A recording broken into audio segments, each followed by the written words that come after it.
Hashtag perang kamera. Mungkin itu yang bisa ngegambarin smartphone mid-range di tahun ini, dan Xiaomi juga nggak mau ketinggalan dengan Redmi Note 12 Pro 5G yang mana digenjot banget kameranya sampai dipakein sensor yang sama dengan smartphone terbaik, smartphone flagship mereka di tahun lalu, yaitu Xiaomi 12. Selain itu juga keseluruhan banyak yang di-upgrade dari smartphone ini, tapi sayangnya ada satu yang kerasa kurang maksimal.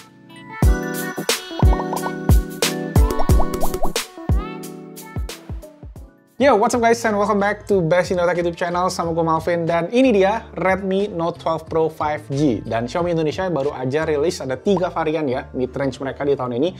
Ada Redmi Note 12, Redmi Note 12 Pro biasa, dan ada Redmi Note 12 Pro 5G. Yang mana memang seri Pro Plus tahun ini itu nggak dimasukin Xiaomi ke Indonesia. Ya bisa dibilang di satu sisi bagus sih, karena biar pembelinya itu nggak pusing ya. Soalnya bedanya itu tipis-tipis itu sama yang varian Pro 1 ini. Nah ini kita bakal bahas. Oke, highlight utama dari varian yang Pro 5G ini adalah di bagian kameranya. Seperti yang tadi kita bilang, HP ini pakai sensor yang sama ya dengan Xiaomi 12, yang mana itu adalah 50 megapiksel Sony IMX766 yang udah ada OIS ya, Optical Image Stabilization. Kemudian ada lensa 8 megapiksel untuk ultra wide-nya, dan ada 2 megapiksel untuk makro kamera. Nah, untuk bagian selfie-nya dia pakai sensor 16 megapiksel. Jadi nggak ada lagi tuh guys di bagian belakangnya sensor-sensor yang cuma jadi pajangan aja alias yang nggak bisa dipakai. Yang artinya semua ini bisa dipakai. Nah, dari segi megapiksel memang turun dibandingkan generasi sebelumnya, tetapi seperti yang kita selalu bilang, kalau megapiksel itu bukanlah segalanya. Ya, kalau diurutin, yang paling penting sebenarnya pertama adalah sensornya, sensor dan ukurannya. Karena semakin gede sensor kamera itu guys, dia akan semakin bagus dalam menangkap cahaya, yang mana bikin foto juga akan lebih bagus. Kedua adalah di bagian stabilisasi. Hadirnya OIS itu juga sangat penting untuk hasil foto dan video ya. Nggak cuma video aja, tapi foto juga penting karena kalau kalian foto di tempat yang gelap, itu butuh stabilisasi. Ketiga, dari segi software juga nggak kalah penting, smartphone juga harus punya image processing yang oke.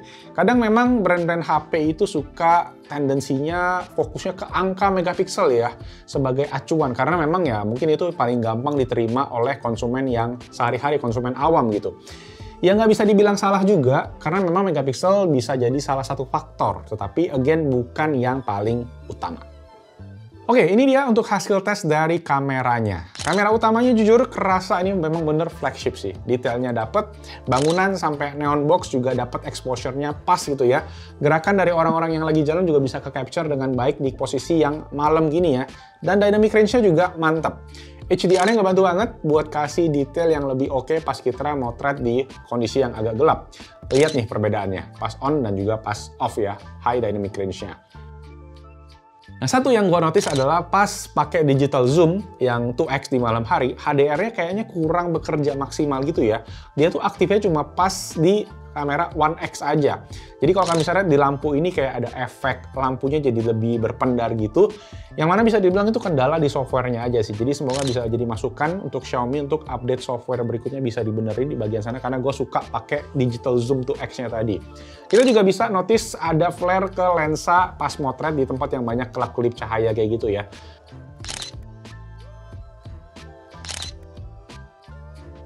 Dan buat mode portraitnya sendiri, ini bisa kasih potongan yang rapi, cuma kurang konsisten aja buat nentuin exposure-nya. Kadang-kadang bisa overexpose, bisa terlalu terang gitu ya, pas ada orang gitu, jadi agak pucet warnanya. Nah, motret di siang hari juga oke, bagusnya oke, nice, gue suka, dan warna hijau-hijauan juga pop banget, dan detailnya dapat. Untuk mode 50 megapiksel full sensor itu juga kita bisa pakai buat zoom-zoom tulisan yang lumayan jauh. Oke, lanjut ke lensa ultra wide, yang mana ini hasil fotonya juga tetap oke ternyata pas motret di siang hari dengan sudut tangkapan yang lebar banget, ini 16 mm. Cuma kelemahannya kalau kita udah motret tadi yang malam hari ya, detailnya jadi banyak yang hilang dan noise-nya juga mulai kelihatan nih. HDR masih bekerja di kamera ultra wide-nya dan lumayan ngebantu kasih hasil yang detail ke dalam fotonya. Terakhir, lensa makro juga ini gua rasa cukup oke dengan hasilnya, surprisingly good, detail objeknya dapet dan nggak banyak noise juga. Terakhir itu di bagian selfie, yang mana bisa kasih detail wajah yang jempolan dan warna tone-nya juga menurut gue lumayan natural di sini. Cuma emang kalau udah motret malam nih, nah hasilnya jadi kurang detail ya, kayak gue bilang tadi kurang konsisten sedikit, masih ada noise yang cukup ketara di background-nya. Oh ya, kita juga bisa bikin video dan foto-foto kreatif ya dengan mode-mode yang ada di kameranya ini guys, fitur-fitur yang disediain tuh kayak ada vlog mode, ada tilt shift, dan ada long exposure. yang mana juga bikin overall kerasa kameranya Xiaomi Redmi Note 12 Pro 5G ini bisa kasih detail yang cakep. Cuma memang dari segi software gue harap masih bisa diimprove lagi supaya hasil foto bisa kerasa lebih flagship ya, lebih konsisten lagi. Oke, so guys, ini dia untuk Redmi Note 12 Pro 5G ya. Kamera selfie, kamera depannya resolusi di Full HD 1080p, bisa sampai 60 fps, tapi ini gua pakai 30 fps aja karena video kita kan 30 fps ya. Nah, ini untuk kamera depan, gimana kualitas mikrofonnya. Ini kondisi juga agak berangin seperti kalian bisa lihat di rambut gua, berangin-berangin. Dan untuk kamera belakang udah ditesin sama Daniel kemarin ya di kondisi malam, dan menurut gua hasilnya oke banget sih buat dipakai. Buat 2x zoomnya pun hasilnya masih tajam dan minim noise. Kemudian juga dia pakai itu buat jalan ya, di kondisi malam masih dapat kondisi yang stabil. Terus buat makan, pas di close upin ke makanannya kalian bisa lihat itu dapat detailnya juga oke, dan blur belakangnya juga naturalnya bagus gitu. Jadi overall mantep sih buat dipakai untuk konten. Menurut gua itu udah lebih dari cukup lah, bisa kalian pakai banget jadi kualitas konten yang oke. So ya, itu nih untuk kamera Redmi Note 12 Pro 5G. Sensor belakang yang pakai sensornya Xiaomi 12 menurut gua works banget. So ya, mantep. Lanjut, nggak cuma kamera aja yang berasa upgrade-nya, di bagian performance, dapur pacunya juga dapat peningkatan yang lumayan nih. Redmi Note 12 Pro 5G ini dipakai chipset Dimensity 1080 dengan storage 825GB konfigurasinya ya, RAM-nya 8 tadi. Dan skor Antutunya kalau kita bandingin sama generasi sebelumnya itu jadi lebih kenceng 24%. Lumayan banget, dan storage-nya tadi juga semakin gede pilihannya dibandingkan sama generasi sebelumnya. Main game Mobile Legends sampai Genshin Impact itu lancar. Kalau di Genshin Impact gue pakai tadi settingan medium 60 fps itu aman. Suhu juga aman banget, adem, nggak nyentuh 40 derajat di permukaan ya. Dan itu hasil yang oke banget sih buat kelas harganya ini. Nah, buat OS-nya sendiri, dia udah pakai MIUI 14 yang berbasis masih Android 12 ya, belum Android 13.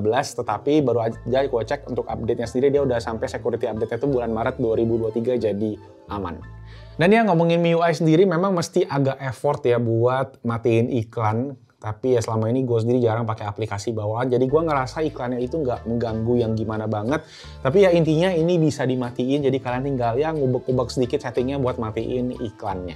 Dan lanjut untuk bagian baterainya, ini bisa kurang lebih sama dengan sebelumnya, 5000 mAh dengan fast charging 67 watt turbo charge ya. Yang kalau kalian pengen cari charger alternatif, gue udah bikin kontennya, tinggal dicek aja. Next, di bagian layar ini dapat yang baru ya dengan panel yaitu namanya POLED yang biasa katanya dipakein di HP-HP lipat guys, karena katanya lebih fleksibel. Resolusinya ini Full HD Plus dengan 120Hz refresh rate dan peak brightness di 900 nits. Katanya dengan panel POLED ini dia memungkinkan bikin si dagunya jadi lebih tipis, yang mana kalau dilihat-lihat bener sih, ini udah kelihatan hampir simetris gitu. Jadi that's good di bagian depannya. Udah pakai Gorilla Glass 5 juga untuk proteksinya, dan udah support Dolby Vision hingga HDR10+. Jadi buat nonton konten-konten bakal aman semua, nggak ada masalah. Soal kecerahan layar, karena gua lebih sering pakai di dalam ruangan sih sekarangnya, jadi nggak gitu berasa. Tapi pas gua tes di depan kantor pun yang posisinya ada sinar matahari, ini masih oke ya. Walaupun dari segi peak brightness katanya sedikit lebih turun, tapi memang peak brightness atau nits itu tuh enggak algoritma ya, kayak let's say dari 900 ke 1200 itu tuh 300 nits itu bukan kayak sama kayak 600 ke 900, jadi nggak bisa disamain banget. Dari segi speaker masih sama, pakai stereo speaker, jadi buat nonton, buat sosmedan itu masih enak. Dan sayangnya sih memang satu ini walaupun udah panel OLED yang baru ya, always on display-nya masih di limit di 10 detik. Dan fingerprint-nya juga masih belum under screen nih, posisinya masih di power button-nya ini. Ya cukup dimengerti sih, di harga segini memang kayaknya masih jarang ya, masih belum ada bahkan yang pakai fingerprint under display. Oke, ngomongin soal hal yang subjektif banget dari HP ini, desain yang sebenarnya buat gue kurang serk sih. Bukan karena desainnya jelek, tapi gue ngerasa ini kayak kehilangan identitasnya Xiaomi gitu ya. Jadi kayak mirip brand sebelah nggak sih? Nah, dari segi tampilan, emang ini dirombak habis dari generasi sebelumnya. Cuma yang versi Redmi Note Pro yang 4G, itu gue lebih suka desainnya malah. Karena ya yang ini menurut gue terlalu ekstrim gitu bedanya. Tapi ya itu mungkin di gua aja ya, subjektif di gua. Nah, dari segi ukuran ini masih kurang lebih sama dengan sebelumnya, mengkotak, desainnya juga jadi lebih oke, mungkin dipakein casing aja biar lebih nyaman di genggamnya. Ditambah ini finishingnya sekarang glossy ya. Di varian yang Midnight Black ini memang gampang banget nempel fingerprint, tapi dibersihinnya juga gampang ya, tinggal dilap dikit ke baju. Mungkin bosen Xiaomi ya beberapa tahun terakhir bikin smartphone semuanya finishingnya matte ya. Makanya di sini dibikin glossy biar kelihatan lebih mewah juga gitu kali. Ada satu lagi varian yang Sky Blue itu pakai finishing yang matte kalau kalian memang males sama fingerprint.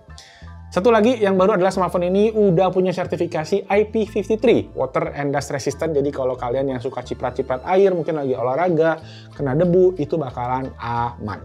Sip, gimana menurut kalian soal desainnya? Cakep atau kurang? Boleh tulis di kolom komentar.